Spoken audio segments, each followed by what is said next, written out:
আজকে বানালাম একদম অনুষ্ঠান বাড়ির মতো করে সর্ষে পাবদা। তো চলুন আপনাদের সাথেও রেসিপিটা শেয়ার করি। আমি যখনই কোনো সর্ষে রান্না করি তখনই না সর্ষেটা খুব তিতো হয়ে যায়, তবে এইভাবে বানালে দেখেছি যে সর্ষেটা একদম তিতে হয় না, প্লাস খেতেও কিন্তু খুব সুন্দর হয়।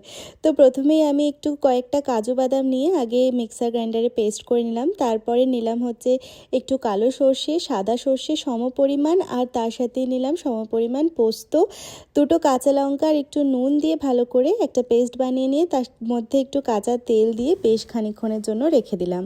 আর কয়েকটা আদা কুচি দিয়ে কিন্তু একটু আদার পেস্টও বানিয়ে নিলাম। তারপর ফ্রাইং প্যানের মধ্যে সর্ষের তেল দিয়ে দিলাম, আর মাছটাকে আমি আগেই নুন আর হলুদ মাখিয়ে রেখেছিলাম। এবার তেলটা ভালো করে গরম হলে মাছটা কিন্তু আমি ভেজে নেব।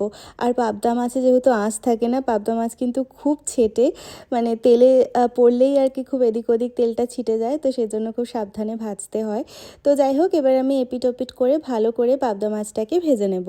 পাবদা মাছ কিন্তু আমাদের খুবই প্রিয় একটা মাছ, আর যদি সর্ষে পাবদা হয় তাহলে তো কোনো কথাই নেই। তো যাই হোক, মাছটাকে ভালো করে ভেজে নিয়ে এবার ওই তেলের মধ্যেই দিয়ে দেবো একটুখানি কালো জিরে ফোড়ন, আর যে অল্প করে আদা বেটে রেখেছিলাম সেই আদা বাটাটা দিয়ে দেবো। তারপরে আদার কাঁচা গন্ধটা চলে গেলে এখানে আমি দিয়ে দেবো একটু টমেটো বাটা, তার সাথে দিয়ে দেবো কাজু বাদাম বাটা, সাথে একটু হলুদ, একটু নুন, আর কিন্তু দিয়ে দেবো যে সর্ষে পোস্তটা বেটে রেখেছিলাম সেটা। এখানে টমেটো বাটার জায়গায় কেউ দইও দিতে পারে, তবে আমার পার্সোনালি মনে হয় যে সর্ষে পাবদাতে টমেটো বাটা দিলে একটু ভালো টেস্ট হয়, তো সেই জন্য আমি টমেটো বাটাটাই দিলাম। আর নুনটা কিন্তু আন্দাজ করে দিতে হবে, তার কারণ সর্ষে পোস্তটা বাটার সময়ও কিন্তু আমি নুন দিয়েছিলাম। তো যাই হোক, এবার ঝোলটা একটুখানি 1 মিনিট মতো ফুটলেই তার মধ্যে আমি এক এক করে পাবদা মাছগুলোকে ছেড়ে দেবো। আর ঝোলটাকে না বেশিক্ষণ ফোটাবো না, তাহলে আবার কিন্তু সর্ষেটা তিতো হয়ে যেতে পারে। তো 1 মিনিট মতো ফুটিয়ে পাবদা মাছগুলোকে ছেড়ে দিয়ে জাস্ট একটুখানি উল্টে দেবো।